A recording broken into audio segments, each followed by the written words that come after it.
por que que tu criou a Unidub? Então, boa pergunta. Porque tu estava trabalhando antes. O dublador, ele é necessariamente um freelancer? Sim, todo mundo é freela.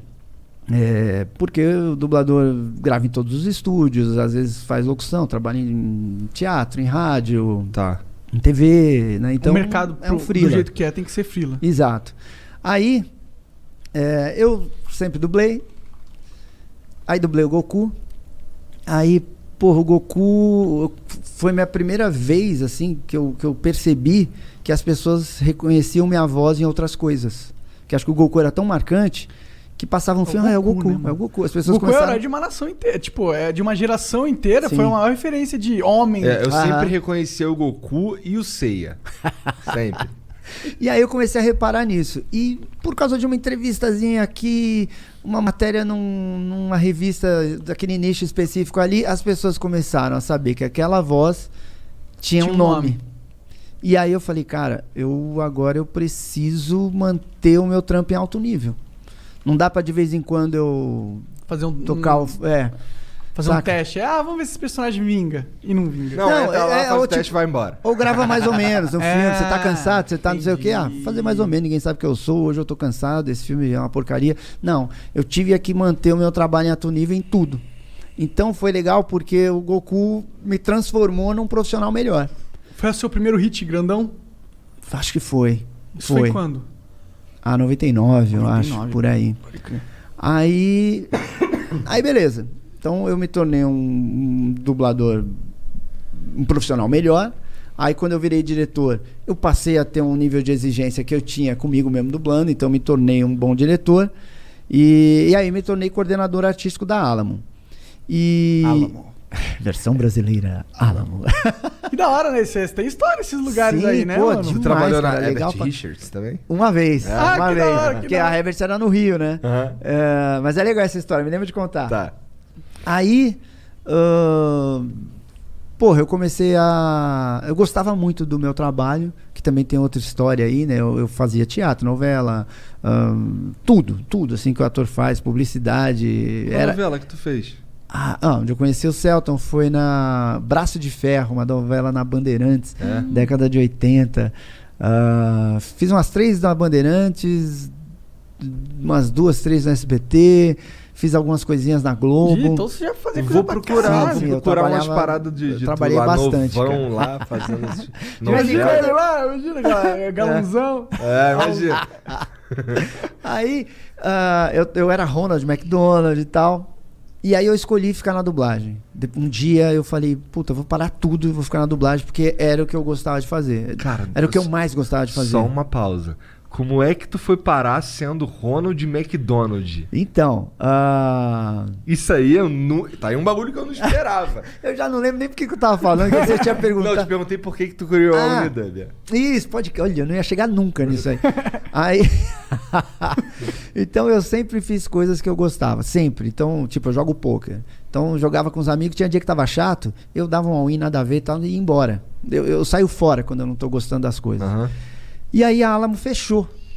E a gente trabalhava na Alamo com uma preocupação artística muito bacana, muito legal. Eu gostava daquilo. Aí a Alamo fechou.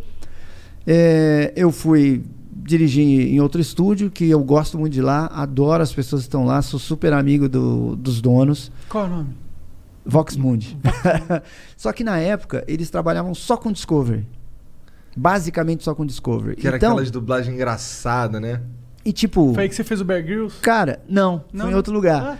E aí os caras trabalhavam assim. E quando eu fui pra lá, como a Alamo fechou, parte do trabalho da Alamo migrou pra lá e eu fui dirigindo essas coisas. E eles tinham um jeito de trabalhar que funcionava muito mais em produtos da Discovery do que em live action, em coisas de dramaturgia e tal. O que era? O que era? O quê? O que era esse jeito? É que eu já vi como é a dublagem do Discovery. Tipo, você não pode, você não pode, vai ele não pode, vai ele não pode, vai falando não pode, vai, põe qualquer um. Entendi. Que vai dar certo. Entendi. Você grava um filme, por exemplo, eu vou chutar né? Você grava um filme no ritmo de gravação, tem um negócio que a gente chama de anéis, e lá no Rio chama de loop. Você grava 25 loops por hora. Lá os caras gravavam 40. Ou seja, Paulado. Passou, gravou, valeu, seguiu. Passou, gravou, valeu, seguiu. E, cara, pra eu dirigir as coisas que eu dirigia, filmes e tal, não dava pra ser nesse ritmo. E aí eu comecei a me incomodar, comecei a tretar um pouquinho e tal. E a Vox é um puta lugar legal. É um puta estúdio profissional. Os donos, porra, tem uma sensibilidade, assim, saca? Porra, bem legal. Mas eu falei, mas não encaixou. E aí eu falei assim, cara, se eu não tô feliz aqui, que é um lugar bacana, onde que eu vou trabalhar do jeito que eu quero? Entendi. Porque eu já não concordava muito com a dinâmica dos estúdios, né? Falei, cara, onde que eu vou trabalhar? Aí fiz uma loucura, falei, vou abrir um estúdio. Por que loucura? Do nada. Parece legal pra caralho. Ah, cara, porque eu tinha uma segurança ali que eu ganhava X mil por mês, todo mês, ia pra casa, acabou. Né? Hoje não, eu trabalho depende agora, o tempo inteiro, todo dia. Hoje você tá cagando, tá no celular trabalhando. Exato. Sim. E outra, você tem que comprar equipamento, você passa a ter funcionário. Eu não sabia fazer orçamento, não sabia quanto que os caras cobravam. Então, é uma loucura. Hoje, que a minha empresa é bem grande... Isso foi quantos anos atrás? Isso faz uns 10 anos. Ah, caralho, tem tempo pra caralho já. Na verdade, é que 10 anos não, foi outra coisa. Deve fazer uns 7, 8. Mas eu considero que a minha empresa tem 3 anos. Porque houve uma mudança societária e tal, não sei o quê. E aí eu cuidava muito da parte artística. Hoje eu cuido da empresa como um todo, assim, exato. Então foi uma loucura você largar a certeza da grana e da comodidade por arriscar pegar o dinheiro que você tem e comprar equipamento, alugar uma casa, montar estúdio. Mas a vida não é isso, cara. A vida é isso, porra. Então foi isso, entendeu? Eu falei, porra, eu quero trabalhar num lugar que seja do jeito que eu goste. E como eu não via essa perspectiva, eu falei... Vou fazer o meu. Foda-se, vou fazer o meu. Mas eu adoro isso. E aí foi legal pra caramba. Foi muito difícil no começo? Descobri muita coisa. Até hoje é difícil pra caramba. Não, imagino, mas no começo deve ter sido assim. Então, engraçado, no começo eu não tinha essa consciência. Eu tava tão voltado a fazer o trabalho do jeito que eu achava, que no começo, puta, era divertidíssimo. Eu tava muito feliz. Não entrava muito dinheiro e tal, mas tudo que eu fazia de um jeito assim, saca? Caralho, era isso que eu queria estar fazendo mesmo. Acertei. Exatamente, do tipo fazer uma loucura. O Fábio Lucindo dublava o Zac Efron.